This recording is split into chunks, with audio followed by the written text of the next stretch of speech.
acabei de acordar de um coma de 6 anos. Meu irmão tem boas e más notícias.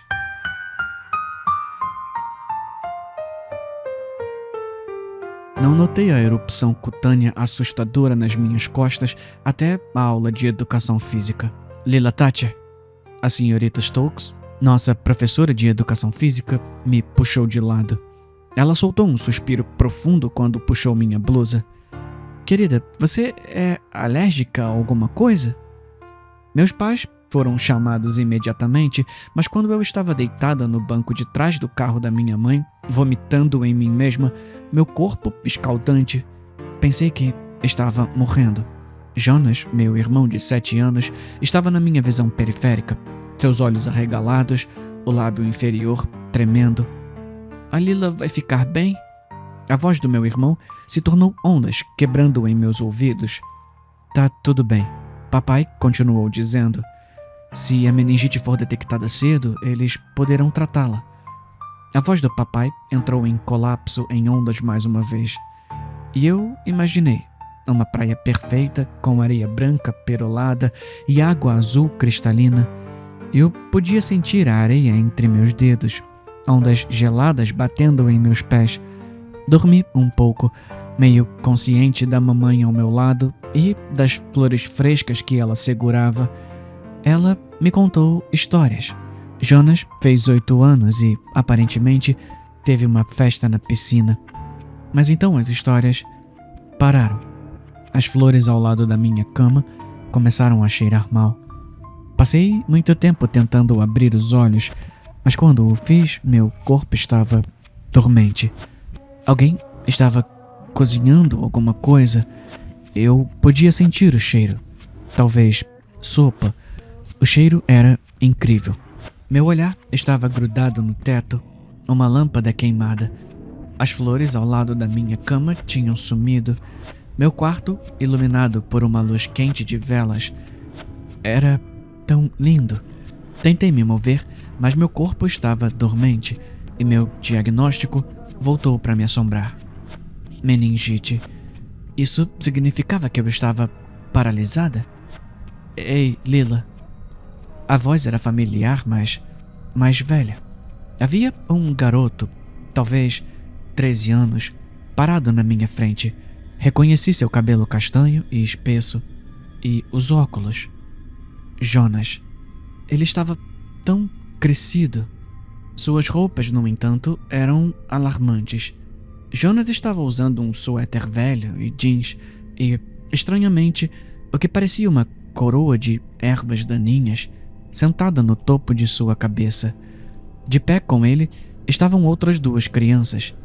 A menina tinha a cabeça raspada e o cara tinha um único olho. Jonas deu um passo à frente com um sorriso triste. Eu fiz tudo o que pude para proteger você, ele sussurrou. E eu comecei a ver anos de abandono e trauma em olhos semicerrados, quase selvagens. Quando os adultos morreram, éramos só nós e conseguimos sobreviver por anos com o que tínhamos. Eu lutei para te manter viva, a salvo do clã do Harry, que te via como... Ele engoliu em seco e aquele cheiro ficou mais forte. Carne. Era cheiro de carne.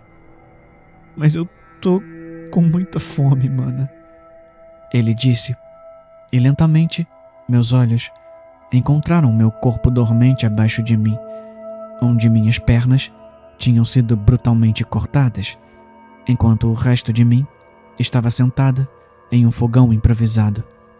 A boca de Jonas se abriu em um sorriso faminto. Você é tudo o que nos resta.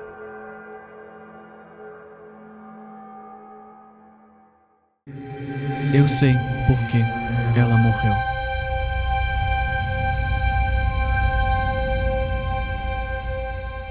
Eu conheço meu marido desde o colégio. Fomos amigos por muito tempo antes de começarmos a namorar, o que acabou levando ao nosso casamento. Minha sogra sempre foi uma pessoa precisa. As coisas precisavam ser perfeitas para ela ser feliz. Se algo parecia estranho para ela, ela tinha que consertar imediatamente. A única vez que ela relaxava era quando estava bêbada, o que raramente acontecia. Esse foi o primeiro erro dela. Na quinta-feira passada, a minha sogra enviou uma mensagem no grupo da família. Ela estava organizando uma reunião naquele sábado, às 18 horas. 18 em ponto. Sua mensagem era formal e digitada com cuidado, o oposto de como eu escrevo. Essa não era a única maneira de viver que não compartilhávamos. Eu sou uma pessoa muito descontraída. Eu faço as coisas porque quero fazê-las, não porque outras pessoas acham que eu deveria fazê-las. Eu não deixo que os outros influenciem meu estilo de vida. A minha sogra, com certeza, tentou, no entanto. Ela parece pensar que, já que tornou todos os outros membros da família perfeitos, ela pode fazer o mesmo comigo também. Ninguém em nossa família é realmente perfeito, no entanto. Eles apenas fingem ser para apaziguar a idiota.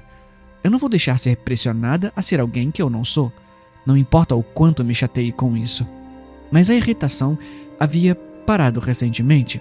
A única vez que fui à casa dela antes da festa, minha sogra não fez um comentário sarcástico sobre mim nenhuma vez. Até conversamos durante o chá. Talvez isso possa ser um ponto de virada em nosso relacionamento, pensei. Não foi. Eu nunca teria notado que algo estava errado. Minha sogra cumprimentou a família com seu jeito rígido e curto. A casa estava impecável quando entramos, como sempre. Assim que se acomodaram, os convidados começaram a beber. Nada muito pesado, porém. Minha sogra ficaria chateada se alguém se comportasse mal na hora de comer.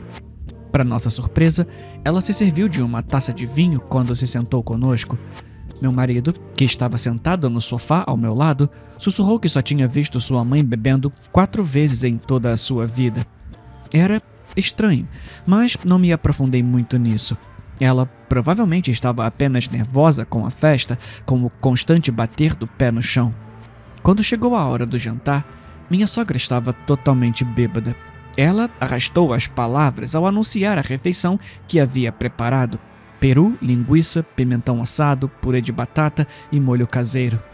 Parecia delicioso. Peguei porções de cada coisa no meu prato e saí rapidamente da cozinha para lavar as mãos. Eu nem percebi o que minha sogra estava segurando quando passei por ela. Quando voltei e todos nos sentamos à mesa de jantar, meu prato estava exatamente onde o deixei. Só que notei algo diferente. Eu nunca coloco molho nas minhas batatas. Então, quem colocou? Seja como for, eu vou pegar um novo prato e dar esse para outra pessoa. Voltei para a cozinha e fiquei surpresa ao ver que todas as batatas haviam sido levadas. Pensando bem, minha sogra não havia assado uma grande quantidade de purê de batatas em primeiro lugar. Eu vou apenas trocar com quem da família gosta de molho e tem um prato de comida semelhante ao meu. Todo mundo já tinha começado a comer quando voltei, no entanto. A única pessoa que não estava à mesa era... Pois é, você adivinhou. A mãe do meu marido. Ela estava ocupada tentando acalmar um de seus netos chorosos e falhando miseravelmente. Com tanto em suas mãos, assim como o álcool em seu sistema, ela não percebeu que peguei seu prato de comida e o substituí pelo meu. O jantar foi ótimo.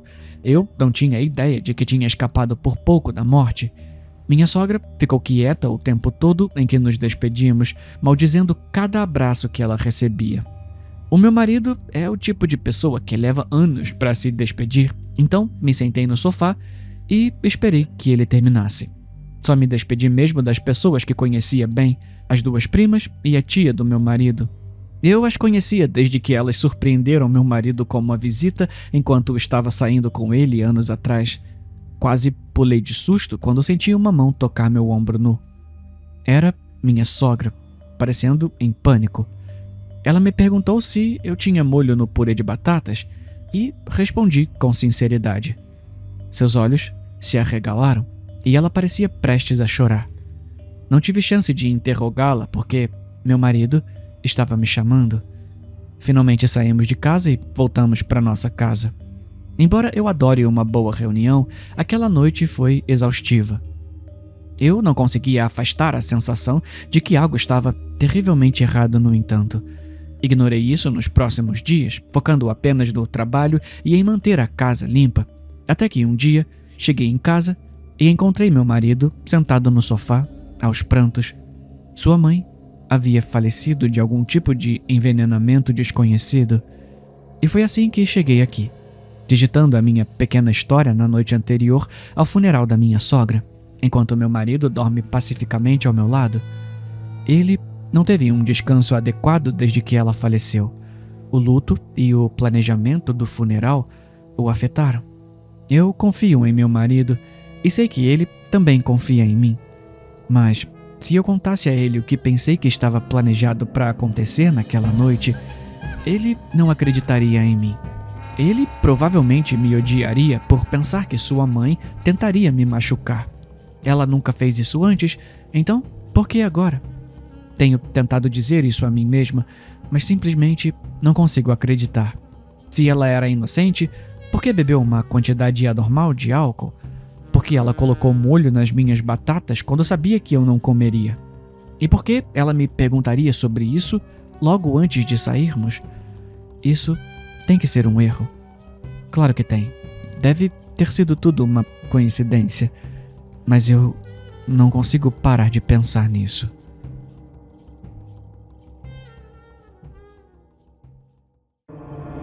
O papai está sonâmbulo de novo.